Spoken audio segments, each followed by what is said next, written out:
Hello friends, welcome. How are you. आज हम लोग अपना क्लास शुरू करते हैं। आज हमारा क्लास फाइनेंशियल करंट अफेयर्स का होगा। देन उसके बाद फिर एसएससी स्टैटिक क्वेश्चंस को देखेंगे।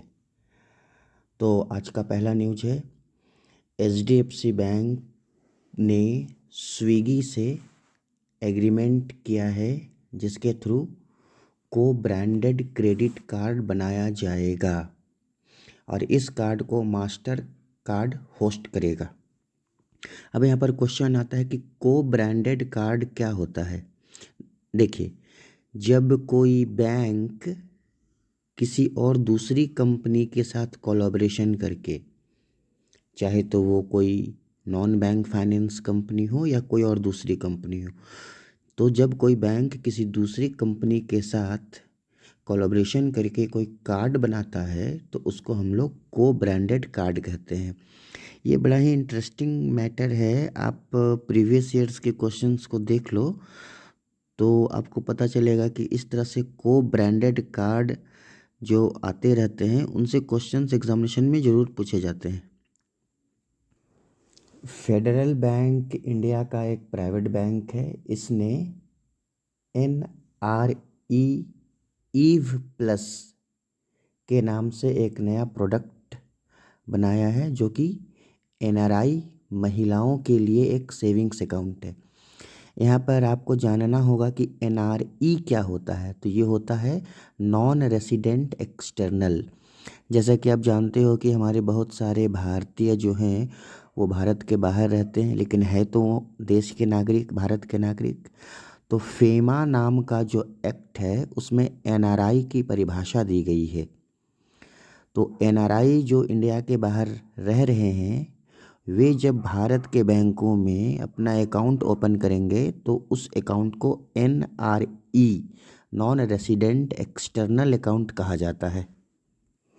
Insurance regulator IRDAI insurance regulator and development authority of India ने लिबर्टी जनरल इंश्योरेंस को इंश्योरर ऑफ दिल्ली अपॉइंट किया है। जैसा कि आप जानते हो कि IRDAI इंश्योरेंस का रेगुलेटर है और इसका हेडक्वार्टर हैदराबाद में है। और अभी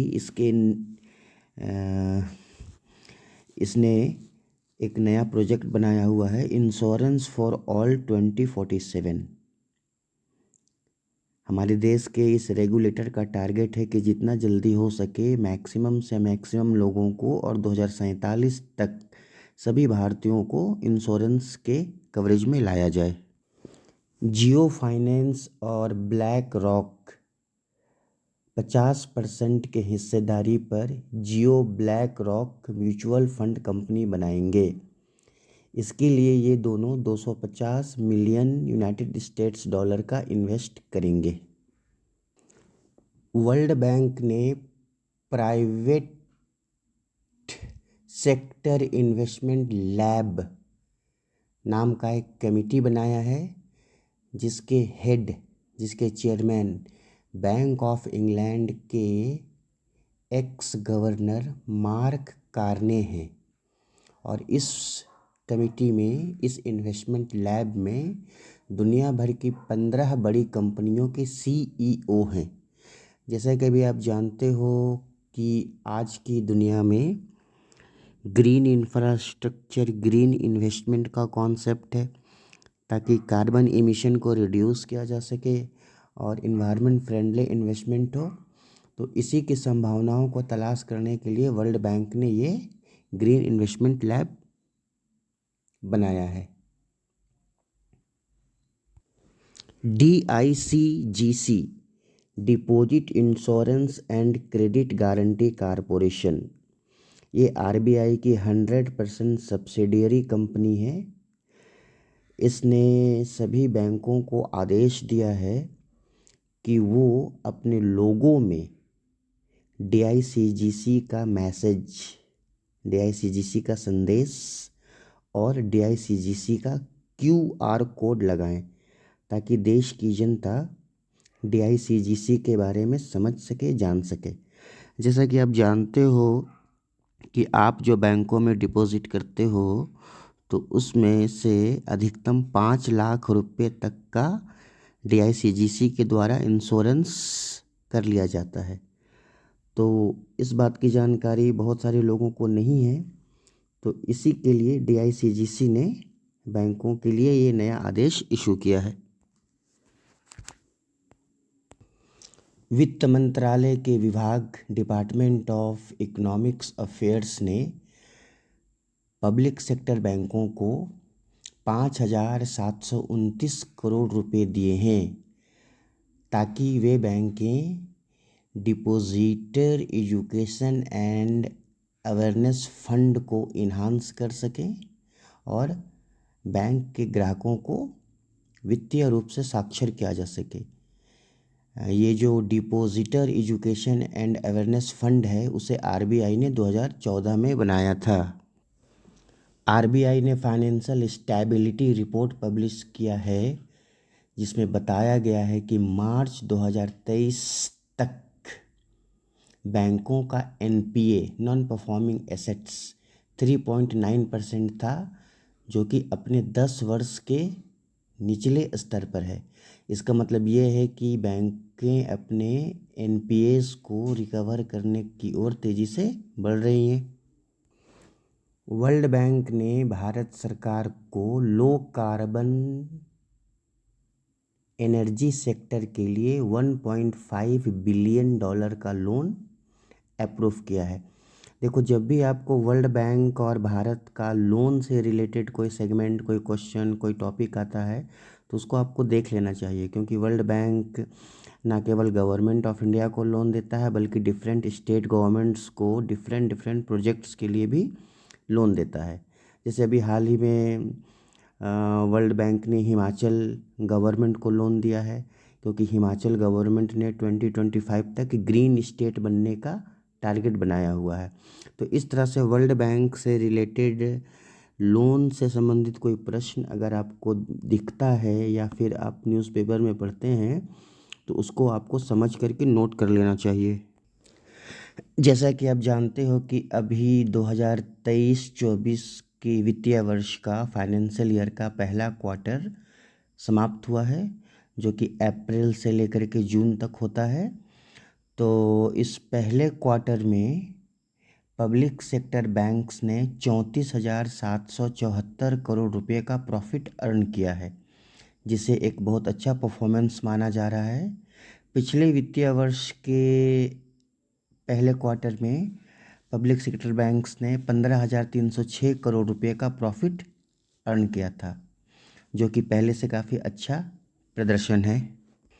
भारत में ATM के पेनिट्रेशन को बढ़ाने के लिए RBI ने Tier 3 और Tier 4 के शहरों में भी NBFCs को वाइट लेबल ATM इंस्टॉल करने का अप्रूवल दे दिया है।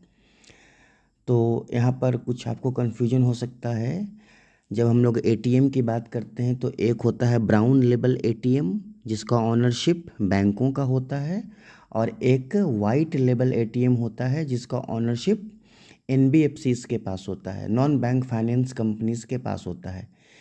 Payment and settlement system act 2007 के थ्रू NBFCs को वाइट लेबल ATM इंस्टॉल करने का अप्रूवल दिया जाता है। अभी हमारे देश में वाइट लेबल ATM के 4 ऑपरेटर हैं, India one payment limited, Hitachi payment services, Tata communication payment services limited, और चौथे का नाम है वाकरांगी लिमिटेड। तो ये 4 कंपनियां जो हैं वो वाइट लेबल ATM की सर्विस प्रोवाइडर हैं, और ऐसी कंपनीज को RBI से लाइसेंस ले करके ATM ओपन करना होता है। तो जब आप ATM की बात करते हो तो इसमें कई सारे टर्म आते हैं, जैसे पिंक लेबल ATM। ये महिला सुरक्षा के दृष्टिकोण से इस ATM को संचालित करने का, इस ATM को ऑपरेट करने का अधिकार केवल महिलाओं को होता है। एक ATM होता है येलो लेबल ATM, ई-कॉमर्स के लिए, ऑनलाइन शॉपिंग के लिए इस ATM का यूज किया जाता है। हम लोग ऑरेंज लेबल एटीएम की भी बात करते हैं, हम लोग सुनते हैं। तो ऑरेंज लेबल एटीएम जो होता है वो शेयर ट्रांजैक्शंस के लिए होता है, और एक एटीएम ग्रीन लेबल एटीएम होता है जो कि प्राइमरी सेक्टर में एग्रीकल्चर रिलेटेड ट्रांजैक्शन और रूरल कस्टमर के लिए यूज़ किया जाता है।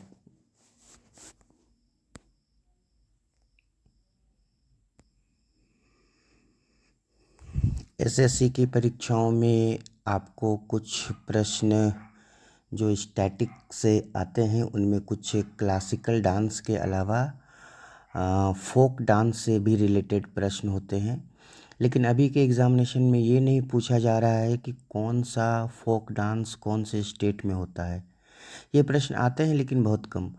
अब प्रश्न इस तरह से आ रहे हैं कि पर्टिकुलर फोक डांस किससे रिलेटेड है, कौन से फेस्टिवल से रिलेटेड है, हार्वेस्टिंग का फेस्टिवल है, बुआई का फेस्टिवल है, या कोई पर्टिकुलर फेस्टिवल है।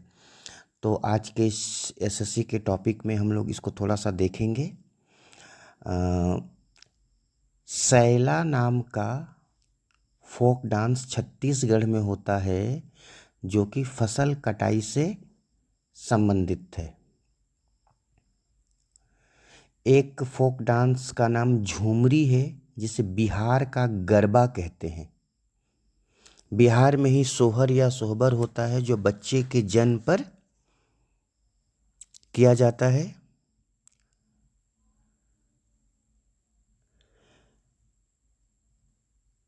डांगी नाम का फोक डांस हिमाचल प्रदेश में हार्वेस्टिंग या फसल कटाई के खुशी में किया जाता है।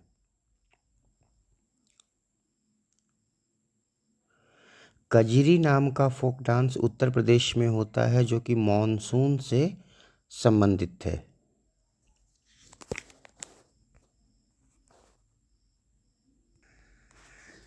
स्पोर्ट्स रिलेटेड कई सारे क्वेश्चंस एग्ज़ाम में आ रहे हैं, बट उनका भी नेचर चेंज हो गया है। आप अभी इस टॉपिक को सुन करके समझ सकते हैं।